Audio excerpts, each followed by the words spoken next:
Halo, selamat datang di Animasi Sebelum Deadline. Kali ini aku Nabila Winnie Awara dan teman aku Sabrina Sabutlah. Kita bakal ngebahas tentang 10 film animasi terbaik menurut kita. Dan di sini kita bakal kasih top 5-nya dari masing-masing kita. Nah, 10 di antara film itu ada My Neighbor Totoro, Grave of the Fireflies, Spirited Away, Howl's Moving Castle, dan Ponyo. serta dari aku itu ada Wreck-It Ralph, Despicable Me, Big Hero, Frozen, dan Hotel Transylvania. Langsung aja kita masuk ke top 5-nya dari Arin. Yang mana nih? Dari yang 5-nya dulu ya. Iya. Itu tuh ada My Neighbor Totoro. Mau tahu alasannya nggak? Gimana? My Neighbor Totoro ini dari kelima itu dia ya, yang paling pertama tayangnya itu dari Ghibli. Itu aku suka.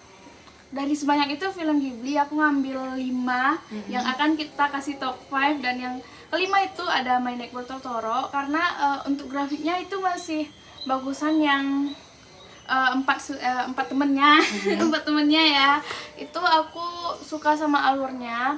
Terus untuk itu My Neighbor Totoro ini tuh Menceritakan tentang apa? menceritakan tentang ada seorang ayah dengan 2 orang anak perempuannya itu pindah ke suatu perkampungan. Nah di sana itu istrinya sedang dirawat di rumah sakit, dan itu lumayan jauh dari rumahnya kan, pindah kan. Nah dari sana itu mereka memulai ulang gitu, rumah yang di tempat itu rumah tua. Nah terus anaknya ini pas malam itu dia kayak ngelihat seolah-olah itu kayak mimpi gitu loh, ketemu sama Totoro, sama teman kecil-kecilnya. Totoro kan gede gitu ya. Nah terus kayak ngelilingin satu pohon. Nah dari sana awal mulanya dia itu pernah main, terus ada ya yang kecil itu adiknya itu masuk ke semak-semak yang jatuh ke dalam lubang. Nah di sana ada Totoro yang lagi tidur. Pokoknya endingnya itu nanti ibunya sehat gitu. Oh, berarti Totoro ini sejenis monster. Enggak monster juga ya, kayak dia lucu. Kalau mau dibilang suatu monster itu dia berarti lucu. itu semacam boneka, makhluk atau apa gitu? Makhluk kan dia hidup. Oke. Ya kan? Oke. Dari kamu deh, apa tuh top 5? Aku di nomor 5 itu aku taruh Hotel Transylvania. Nah, Hotel Transylvania ini bercerita tentang hotel khusus yang dimana di hotel itu ada monster yang dikelola oleh Dracula. Nah, di hotel itu khusus monster dan yang punya hotel itu Dracula. Nah, untuk efek dinamisnya sendiri itu kayak unik karena ada semacam gerakan-gerakan karakter yang lebay. Terus quest and streets-nya ala-ala kartun modern gitu. Meskipun kayak ceritanya yang emang gak masuk akal lah, karena hotel yang dikelola Dracula dan semuanya tuh khusus monster gitu. Nah, yang meski nggak masuk akal, tapi di nomor 5 aku taruh itu karena menurut aku seru aja ceritanya. Oke, next lanjut di nomor 4. Arin mau naruh film apa nih? Nomor 4 itu ada Ponyo. Dari sebenarnya dari kelima tadi, Ponyo itu yang paling terakhir rilis deh. Nah, itu aku suka banget karena itu tuh lucu, kayak krayon gitu loh, kayak lukisan bener, lukisan krayon bergerak. Itu aku suka banget. Cuman untuk alurnya aku masih, kenapa aku taruh keempat? Itu untuk alur ceritanya menurut aku masih bestnya di nomor 4. di 4 gitu. Nah Oke. aku suka banget karena filmnya tuh untuk anak-anak tuh cocok banget, karena pemerannya tuh emang anak kecil berdua, itu kayak anak TK. Ceritanya kayak magic gitu, pokoknya bagus banget itu.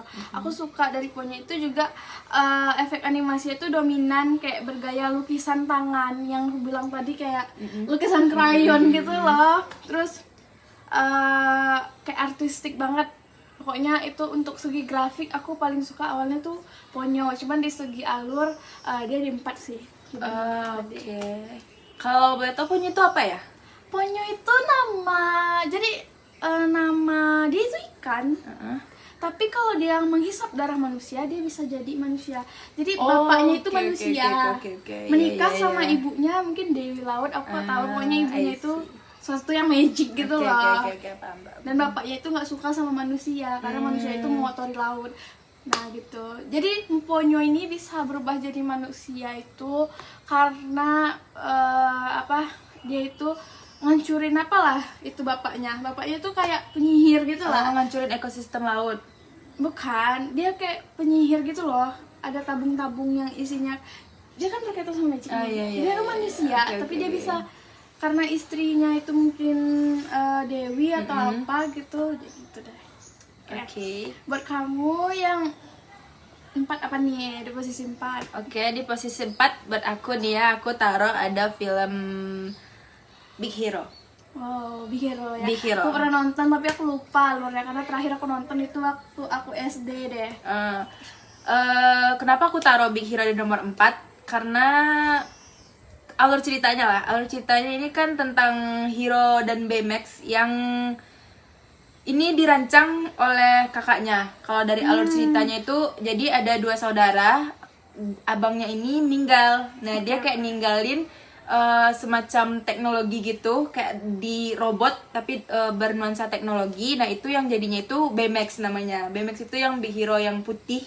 Nah, dia jadi adiknya ini emang anak yang ceroboh dan gampang sakit. Nah, karena udah nggak bisa dirawat lagi sama abangnya, jadi abangnya ini nyiptain robot yang bisa ngerawat adiknya gitu. Kayak nanti kalau misalkan ada apa-apa, robot itu yang bakal gantiin abangnya buat ngelindungin adiknya gitulah, secara garis besar. Nah, kalau untuk efek-efek animasinya tuh ya kayak berfokus di simulasi kota futuristik, terus lighting malam dan animasi karakter robot yang lembut gitu. Karena kalau kita lihat ya, di pikiran kita pasti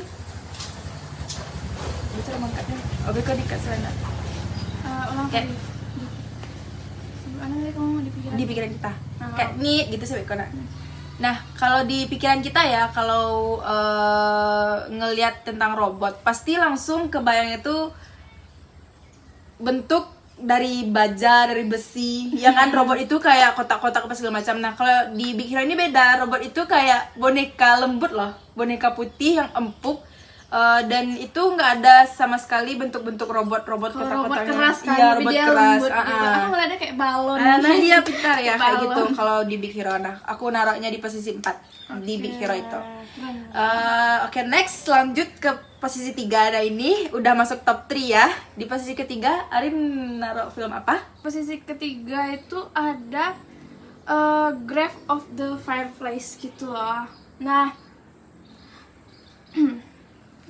Grave of the Fireflies ini aku cerita dari seluruh film yang Ghibli keluarin, itu menurut aku film yang paling sedih. Aku sampai pernah nangis nontonnya karena itu menyentuh hati banget itu filmnya ya. Itu kenapa dia tuh cerita adiknya yang bertahan di masa perang di Jepang itu. Nah, ayahnya itu kayaknya ayahnya itu suatu kayak mungkin tentara gitu ya gitu. Nah,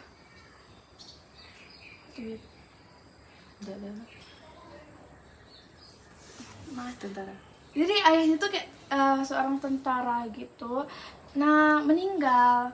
Ibunya juga meninggal karena ibunya meninggal itu kena serangan gitu. Nah, akhirnya ibunya membusuk sampai berbelatung gitu. Dia tinggal sama bibinya tapi dapat perlakuan buruk dari bibinya. Bibinya itu nerima dia tuh karena harta ayahnya gitu loh. Nerima gitu. Dia kan biasanya kalau anak yang tentara di Jepang gitu kayak dapat apa gitu kan dari pemerintahan gitu. Akhirnya mereka itu pindah dari tempat bibinya, terus mereka tuh tinggal di kayak gua. Dia nggak gua ya, bukan gua buatan, bukan gua asli tapi kayak gua buatan gitu loh. Dia tinggal di sana, terus akhirnya nanti di akhirnya adiknya itu meninggal gitu. Dia sayang banget sama adik itu, sedih banget. Terus yang bikin dia keren tuh efek animasinya tuh sederhana tapi kuat, itu di emosi. Makanya aku sampai nangis gitu kan nontonnya. Terus visualnya juga bagus banget gitu. Kalau kamu apa nih top 3-nya? Lanjut ke aku, itu di top 3 aku taruh Frozen. Oh, Frozen aku nonton nih. Pasti rata-rata semua orang nonton film Frozen. Sampai 2 ya? Iya, Frozen ada 1 dan 2. Cuman maaf, aku cuma nonton season 1. Aku nggak nonton season 2. Aku nonton karena nggak tahu di Frozen itu yang season 1 kan. Aku nontonnya tuh bagus karena kisah petualangannya si Anna buat bikin Elsa nerima diri dia kan. Itu pas aku tahu ada season 2 dan aku coba nonton trailernya, aku kayak kurang tertarik gitu loh nonton di Frozen yang season 2. Menurut aku season 2-nya lebih bagus daripada season 1. Oh iya. Yang kali itu menurut aku ya, karena Iya, aku iya nonton sih. dan itu juga bisa kayak pokoknya orang tuanya yang meninggal kemarin itu di situ nanti tersangkut paut loh di season 2. Menurut aku kamu nonton sih, aku lihat. Berarti nanti aku bakal coba nonton Frozen season 2. Cuman aku naro Frozen pertama ini di top 3 itu karena kisah petualangan Anna keren banget buat bikin Elsa itu nerima dirinya, bisa nerima kekuatannya yang bisa ngerubah segala macam kekuatan esnya itu. Awalnya nggak terima, dia kan disembunyi. Di awal kan dia nggak nerima karena dia Pernah sembunyi di kamar, menyakiti pernah Anna, menyakiti Anna. Nah, jadi ditambah bumbu-bumbu romansnya dari Anna dan Kristoff. Nah, Kok Kristoff sih? Hans. enggak, ini loh yang dia ketemu di salju. Oh, Yang iya mereka bumbu dinikahan ya. sama troll itu ya. Iya, bumbu romansnya di situ. Tangkap aku romance Hans yang jahat. Enggak, itu Hans itu jahat loh, aku gak suka lihat Hans. Nah, untuk efek dinamisnya sendiri itu yang paling menonjol ya, itu karena gimana orang tuh bisa bikin simulasi es dari karakter-karakter animasinya, terus salju sama partikel-partikelnya itu. Terus ada kayak waktu Elsa nyanyi, dia bikin rumah. Nah, itu gimana cara Istana. Nah, ya istana sama proses kayak transisi bajunya berubah itu jadi es itu keren banget. Gimana caranya animator bikin video keren kayak gitu. Makanya jadi film Frozen itu aku taruh di top 3.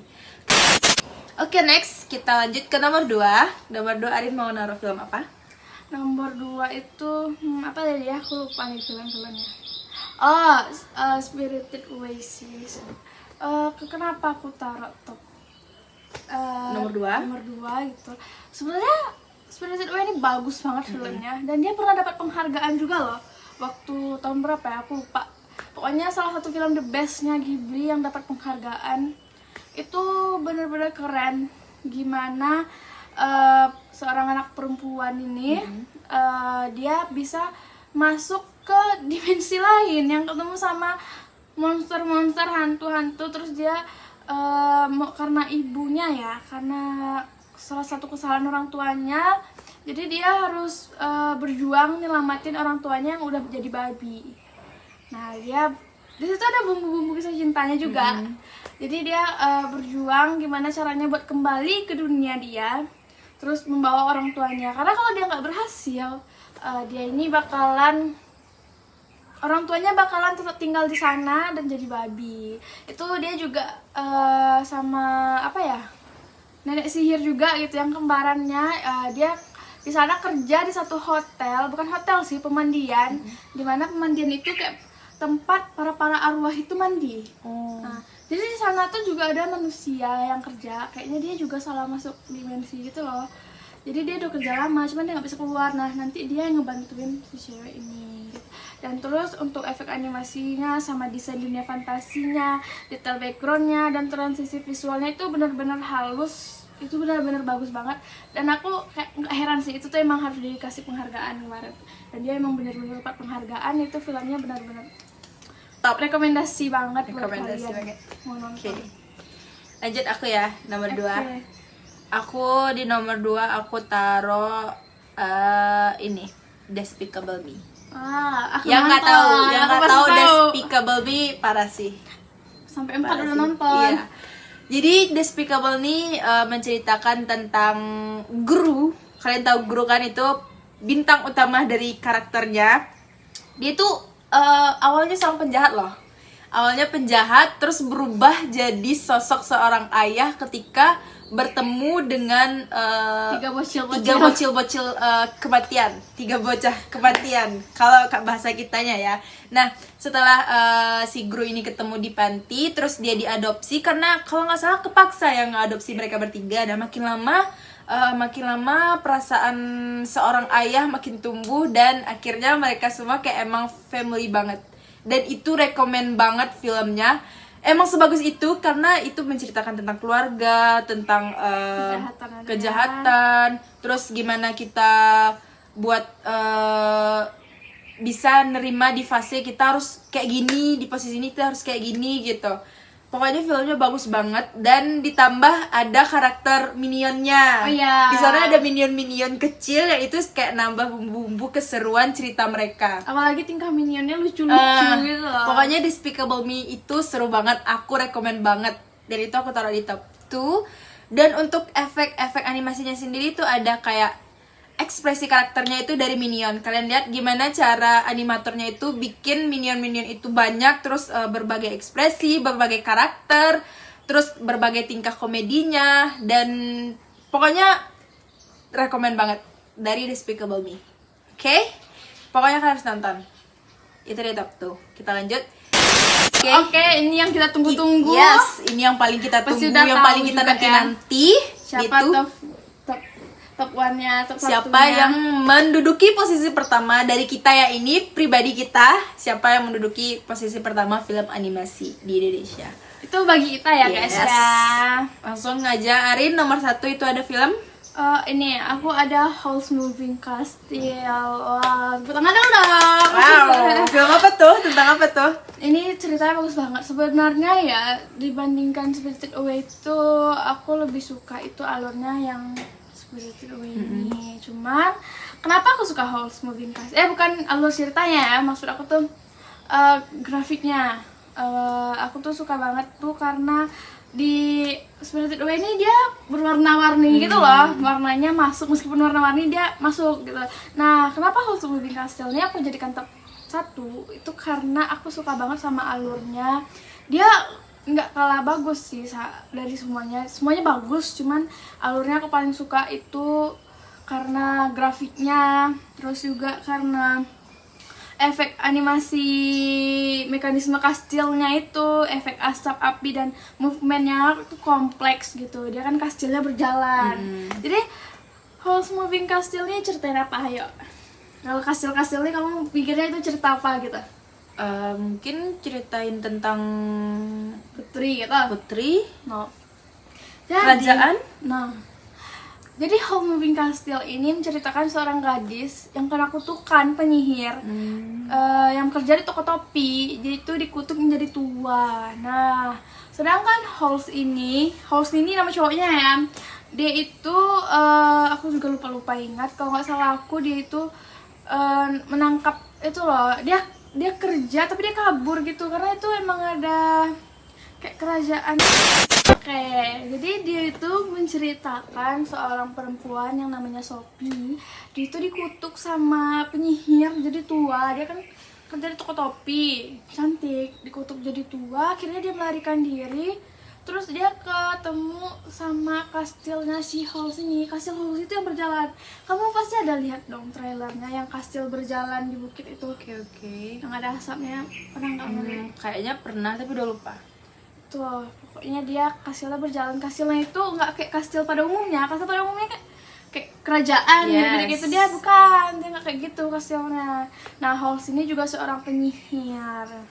Nanti mereka jatuh cinta gitu. Pokoknya alurnya bagus banget deh. Tuh mantap banget. Terus juga efek animasi itu terlihat kayak mekanisme kastilnya, ada efek asap api sama movementnya itu kompleks. Jadi itu nggak sekedar grafiknya aja yang bagus gitu, alurnya itu juga bagus. Terus juga beberapa karakter lainnya seperti muridnya si Howl's, terus juga ada api yang hidup gitu.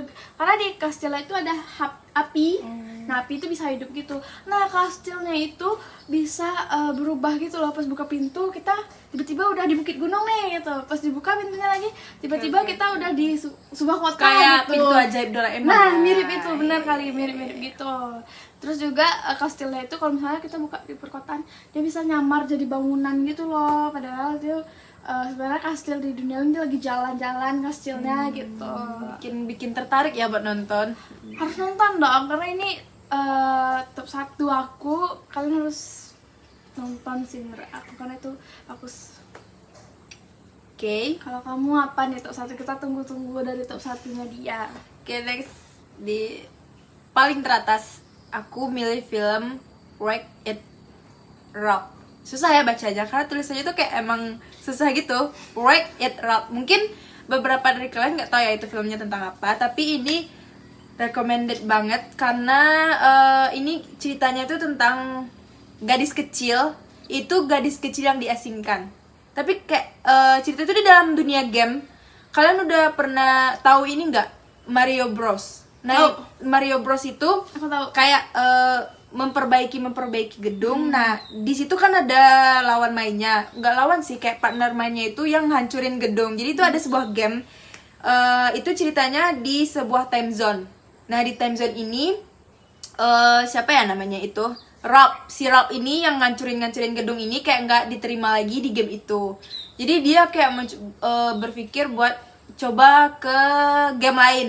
Nah, di situ tuh kan gimana kartun dan animasi itu digabungin kan lewat sela-sela listrik gitu. Jadi dia pergi ke game lain. Nah, di game lain itu dia ketemu sama gadis kecil. Nah, gadis kecil itu dia itu berada di game arcade namanya, dan aku lupa siapa nama gadis kecil itu. Dia tuh kayak balap-balap gitu loh gamenya. Nah, disitulah dia ketemu, terus ternyata nasib mereka berdua itu sama-sama nggak diterima di game itu. Nah, entah kenapa gadis kecil itu kayak nggak dibolehin ikut lomba balap mobil gitu. Apa yang aku suka dari film ini itu gimana animator sama yang penulis film ini bikin plot twistnya. Ternyata gadis kecil itu nggak bisa main di game balap itu lagi karena dulu dia adalah seorang legenda. Dia adalah legendnya karena setiap bermain dia selalu menang, setiap bermain dia selalu menang. Jadi ada musuh yang nggak senang ada dia di game itu, dibuatlah dia ngancurin semacam